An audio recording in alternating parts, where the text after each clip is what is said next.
welcome back to the channel. Welcome back to Oven Mitts Without Any Tits. Now, I feel like I've not been on here with you for weeks. Probably only been about a week or so, but I feel like it's been forever. But anyway, I'm back. I'm back in the kitchen and I'm cooking some dinner. The last few outings have been sort of nibbly bits and cakes and not really meals, so we're back to the meals. So today I am making dirty macaroni. Now you're going to wonder what makes it dirty. Basically, it's like a bit of like a macaroni cheese type thing, but it's been picked up with mince and spices, and the mince and spices make it dirty. Don't ask me why. I don't know. I didn't make this thing up. But yeah, so we're having dirty macaroni for tea tonight. So I have already started making it as I normally do.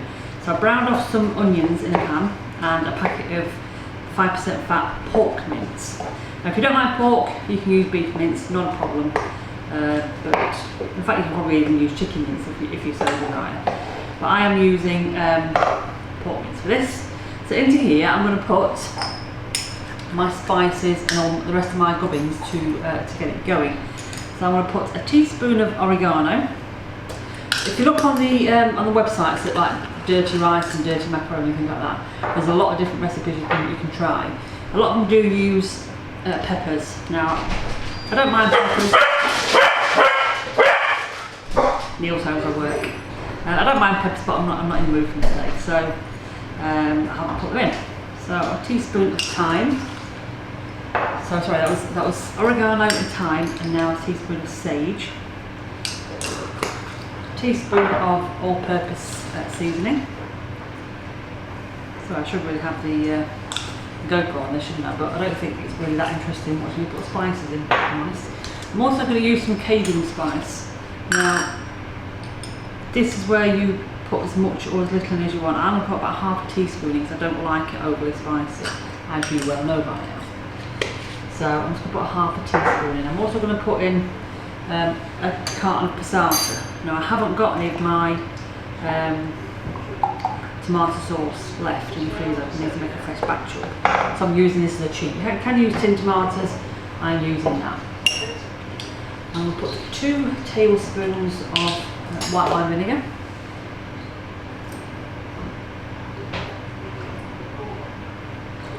And I'm going to put 200 mils of soup.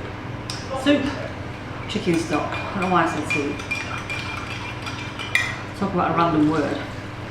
200 mils of that. I'm also going to throw in a tablespoon of tomato puree. That's going to go back on the heat to cook for about 15 minutes, just to cook the tomatoes or the tomato puree out. And then we'll come back. I've already cooked off some macaroni. Topped it when you're doing pasta. Once you've cooked it out, put it in some cold water, and that just stops it from sticking together. So I've already done that. That's already in the cold water, ready to add later. So I'll put this back on the hob and check back in when it's cooked in about 15 minutes. Let's just check the time. 5:15, and we'll start getting it ready for the oven. So here we go. This is a mixture that we are looking for. Into this we're going to put a big dollop or a tablespoon of soft cheese. Now I'm using Philadelphia, but you can use any sort of soft spreadable cheese you like. It's just to kind of give it a bit of a creamier texture. So you give that a good mix. It's all broken down and absorbed into the mixture. And then we're going to add the pasta, or the macaroni should I say. And I will just point out at this point, you can add any sort of pasta that you like, you don't have to have macaroni. Essentially it's a bit like a pasta bake, so you can use any of your favourite pastas you so desire. So into this, go with our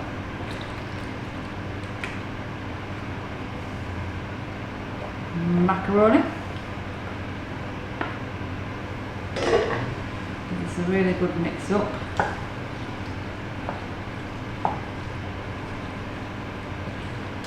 Got all the pasta covered by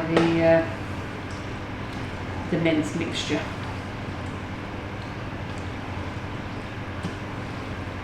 And I will just point out, when you are cooking down the mince and the tomatoes and everything, you want quite a thick sauce, as you can see.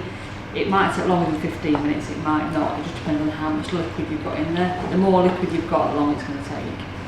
So that's what we're looking for.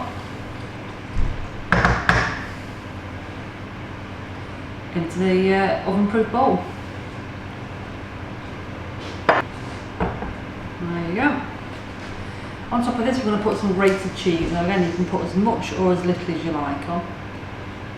You can also add some breadcrumbs to the mixture, to this cheese mix, to make it a little bit crunchy, but I just prefer grated cheese. Nice and bubbly. I tend to use reduced fat cheese as well, just so I can use a little bit more. But again, put as much or as little on as you want. This will go in the oven for about 15 minutes, just until the cheese is bubbling away nicely, nice and brown. So, stay there. There we go. This is dinner. So let's just dish it up.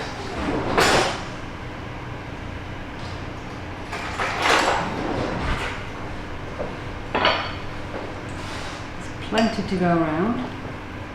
I mean, there's only 2 of us eating it, but you know. What I will say is, it wants to be in the oven around about 200 degrees centigrade, and put it in until you're happy with the level of cheese colouring or bubbliness. To be honest, I was quite hungry, so I didn't leave it as long as I wanted to. But feel free to leave it as long as you want. And there we go. Dinner is served. So thanks for watching. I hope you've enjoyed this. I hope you try it. If you do try it, let me know what you think. How do you spice it up? And what extra things do you put into it to make it to your taste? And don't forget, all my recipes, you can make it as healthy as you like, or you can just pile the calories in and just go for it. But it's all about experimenting with flavours, and something on the channel for everyone, but not everyone is going to like everything. So take care, stay safe, catch you next time on the channel.